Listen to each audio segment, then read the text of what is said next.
This is Cityscape on 90.7 FM and WFUV.org. Good morning once again. I'm George Bodarky. Muslim women who are victims of domestic abuse often face both religious and cultural challenges in seeking help.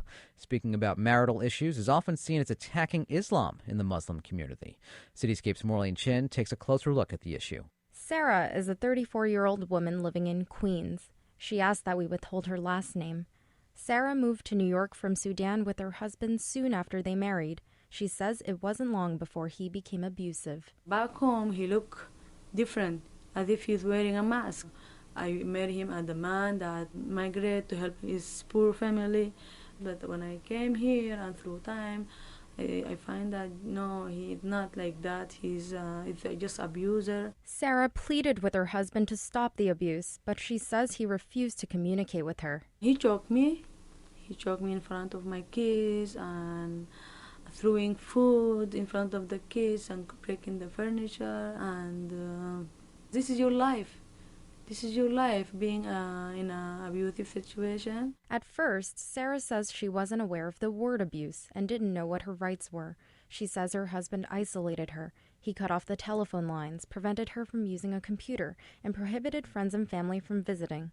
Sarah says she even lost track of when the abuse started. I don't remember, and why I remember because this affects my memory too. The abuse affects my memory. Because pressure, and isolated, and I'm more isolated and more isolated. According to a study from Oakland University, domestic violence in the Muslim community is about 18%, a rate comparable to the national average, but given the taboo nature of the subject, Sarah says many Muslim women are reluctant to speak up. Their culture and their religions support the idea of obeying the husband, sacrificing for the family, and in our culture also it's not nice to go and talk about the bad thing your husband doing. Imam Khalid Latif is the executive director for the Islamic Center at New York University. He's also the chaplain for the school as well as for the city's police department.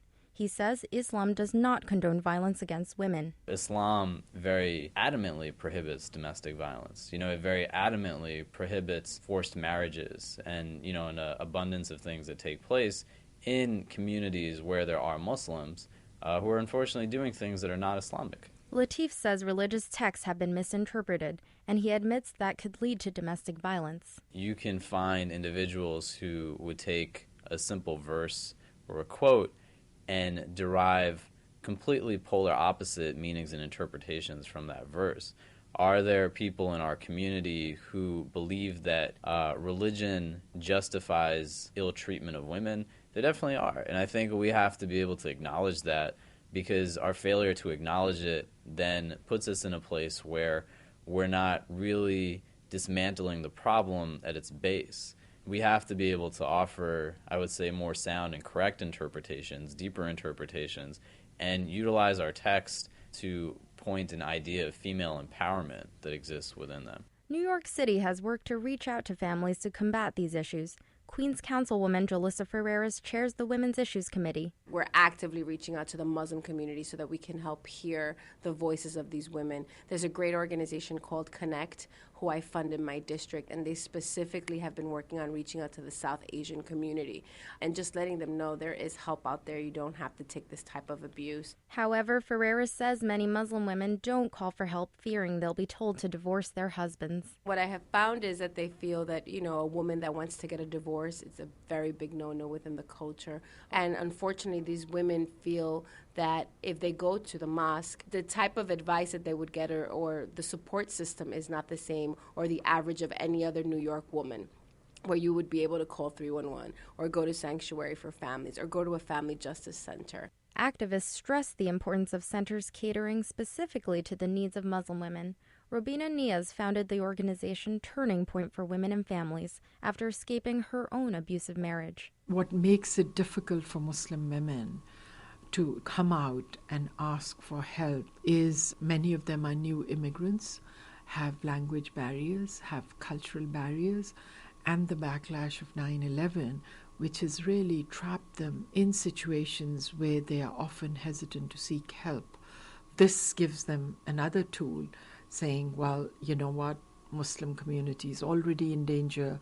they're already in trouble, and if you try and report or seek legal help, it means more trouble. But Sarah stresses just the opposite is true, and she urges women to speak up. Don't say this is culture or this is religion. Speak up. Take everything out. People will correct you if you are wrong. Okay? Because sometimes we believe that and think that which are wrong, and we don't know that they are wrong unless we share this to each other. Okay? And many educated people, Muslim women are out there. Getting away from the abuse, Sarah says, is necessary, but she urges women to have a plan first. Sarah and her kids now live in a shelter, but she says they're not happy there. So plan. Leaving the husband is not an easy thing. I'm Morlene for Cityscape.